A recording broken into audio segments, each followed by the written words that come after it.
Small woodworking projects that turn scrap wood into something special. I have a soft spot for scrap wood.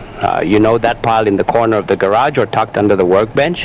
The offcuts from a bigger build. The boards that are too short for a shelf but too pretty to burn.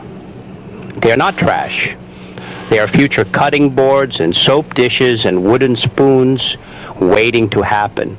Working with small pieces feels different than tackling a whole dining table. You can finish in an afternoon. You do not need a full shop, and honestly the stakes are lower, so you actually play around and enjoy it. If you are new to woodworking or just want a quick win after work, small projects are where it is at. Why scrap wood projects are worth your time? First off, you save money. Lumber prices are wild, and using what you already have means your hobby does not drain your wallet.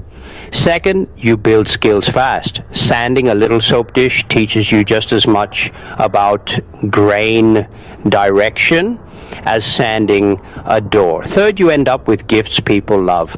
Handmade always beats store-bought when it comes from your hands and your scraps, and the sustainability angle is real. Every board you rescue is a board not headed to the landfill. That feels good. Your hands stay busy and the planet gets a tiny break.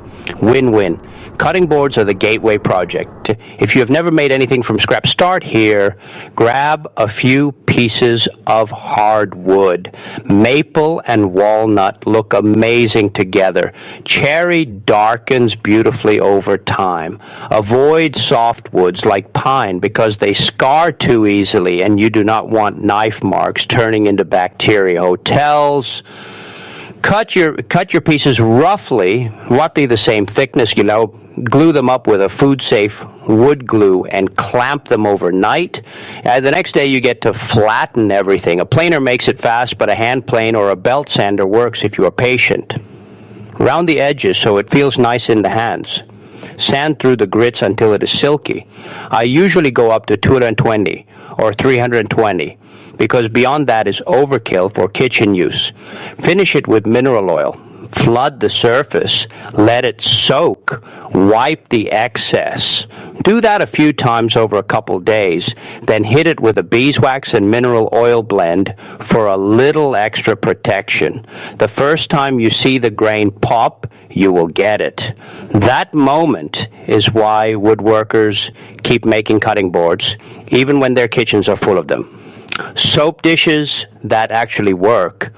Store-bought plastic soap dishes are sad. They hold water and turn your nice bar of soap into goo. A wooden soap dish with slats or holes lets air flow and keeps the soap dry. Plus, it looks warm and natural next to the sink. You only need a chunk of wood about 5 inches long and 3 inches wide. Cedar is perfect because it handles water and smells amazing. Teak works, too, if you have a scrap from an old deck project. Cut shallow grooves with a router or just drill a series of holes. Slope the base slightly so water runs off. Sand everything until no splinters remain because nobody wants a splinter while washing hands. Finish with pure tongue oil or another waterproof finish that is safe for skin contact. Skip the film finishes that will peel. Reapply oil every few months and that little dish will last years. It is a $5 solution that looks like a $50 spa upgrade. Wooden spoons are therapy. Carving a spoon from a scrap block is slow in the best way. You cannot rush it. Find a piece of hardwood about an inch thick. Maple, cherry, apple, or birch all carved nicely. Draw a spoon shape with a pencil. Cut the outline on a bandsaw or a coping saw.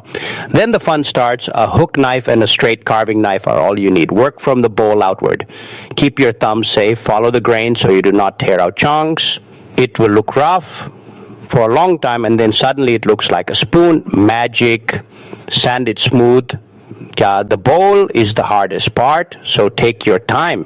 Finish with mineral oil or a food-safe spoon butter. The first time you stir soup with a spoon you carved yourself is a core memory. You will taste the difference even though there is none. That is the power of making. Tips that make small projects easier. Keep a bin for cutoffs sorted by size. When inspiration hits, you can grab and go instead of digging. Sharp tools or safe tools, dull chisels slip. Take 10 minutes to hone your edges and the work gets quieter and cleaner. Dust collection matters even for small stuff. A shop vac hooked to your sander keeps your lungs happy. Batch your work. If you are making one soap dish, make 3. The setup is the same, and you will have gifts ready for holidays. Embrace imperfections. That knot or sap line is character. Perfect is boring, and handmade should look human. What to do with the sawdust? You will make a lot of it. Compost it if it is from untreated wood. Use it for oil spills in the garage. Pack it into fire starters with a little wax. Mix it with wood glue for a DIY filler that actually matches your project. Nothing wasted. Getting started this weekend. Look at your scrap pile right now. Pull out anything longer than your hand. Check if it is hard wood by pressing a fingernail in. If it dents easy, save it for a different project. Mill it square or get it close enough. Decide whether you need a cutting board for the grill, a soap dish for the bathroom, or a spoon for your coffee jar.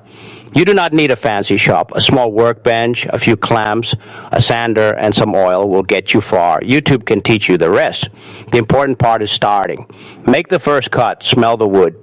Feel how it changes under your hands. Small woodworking projects are not small at all. They teach patience. They turn waste into warmth. They give you something real in a world full of digital everything. And when a friend asks where you got that beautiful cutting board, you get to say, I made it from scrap. So grab that leftover walnut or that chunk of maple you were saving for someday. Someday is today. Your next favorite thing is probably in that pile already.